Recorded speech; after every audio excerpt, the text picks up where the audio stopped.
নমস্কার, আমি উমা শুরু করছি জীবন যন্ত্রণার গল্প। গত বুধবার মুচিপাড়া থানা এলাকার সার্পেন্টাইন লেনে ৭৬ বছরের বৃদ্ধা নমিতা পালকে বাড়ির ভেতরে মৃত অবস্থায় পাওয়া যায়। ময়না তদন্তের প্রাথমিক রিপোর্টে বৃদ্ধাকে শ্বাসরোধ করে খুনের কথা জানানো হয়েছিল। নমিতা দেবী বাড়িতে একাই থাকতেন। তিনি বাড়ির কিছু পুরনো জিনিস বিক্রির চেষ্টা করছিলেন, যার জন্য ফেরিওয়ালাদের যাতায়াত লেগেই ছিল। তদন্তে নেমে পুলিশ সিসিটিভি ফুটেজ খতিয়ে দেখতে শুরু করে। তাতে দেখা যায় এক ব্যক্তি ছাতা মাথায় দিয়ে ঘটনার দিন সকালে ওই বাড়ির দিকে যাচ্ছে, আবার মিনিট 10 পরেই বেরিয়ে যাচ্ছে।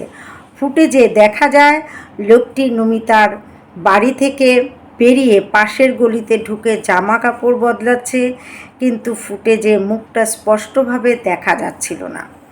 পুলিশ জানিয়েছে জামা কাপড় বদলে সোজা শিয়ালদহ স্টেশনে যায় অভিযুক্ত ময়মুর। তবে সেখান থেকে সোজা মগরাহাটের বাড়িতে যায়নি সে। ট্রেনে চেপে প্রথমে সোনারপুরে যায়, সেখান থেকে বারুইপুর সহ বিভিন্ন জায়গা ঘুরে মগরাহাটে পৌঁছায়। তদন্তকারীরা 50টি সিসি ক্যামেরার ফুটেজে ময়মুরকে দেখতে পেলেও তার পরিচয় জানতে পারেননি। পরে স্থানীয়দের সেই ছবি দেখানোয় জানা যায় সে পুরনো জিনিসপত্র কেনাবেচা করে মগরাহাটে বাড়ি।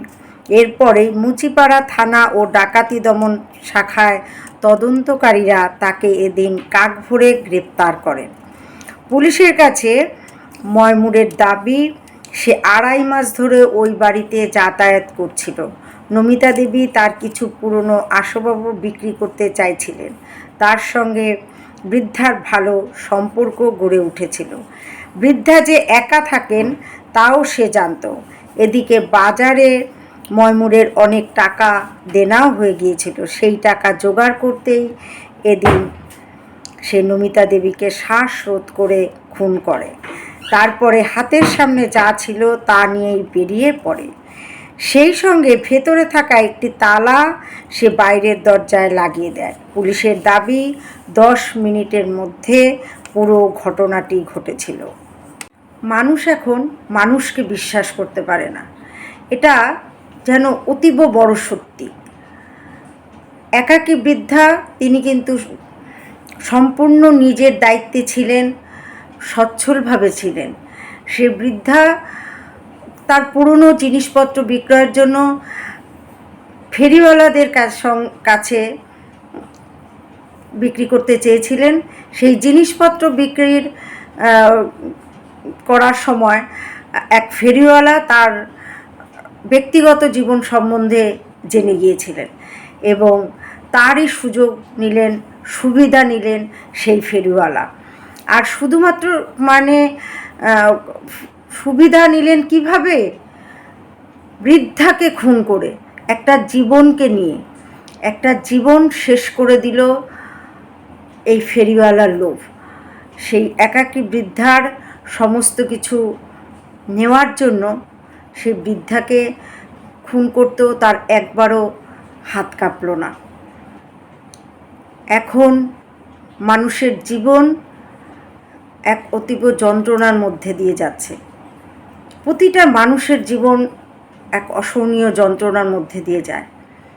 এই রকমই প্রতিনিয়ত কিছু না কিছু ঘটনা কিন্তু আমাদের চারিপাশে ঘটেই চলেছে। আমরা মানুষকে বিশ্বাস করি, কিন্তু এমন কিছু দুর্বৃত্ত মানুষদেরকে বিশ্বাস করে ফেলি যারা কিন্তু সমাজের ক্ষেত্রে খুবই ক্ষতিকর। তাদের কিন্তু চেনা যায় না, তারা মুখোশধারী। তা অবশ্যই বন্ধুরা সাবধানে থাকবেন। এদের থেকে কোনো ফেরিওয়ালা কিংবা কোনো অপরিচিত কাউকেই কখনোই নিজের ঘর কিংবা নিজের পরিবার সম্পর্কে কোনো কিছু জানাতে যাবেন না, কারণ এরাই কিন্তু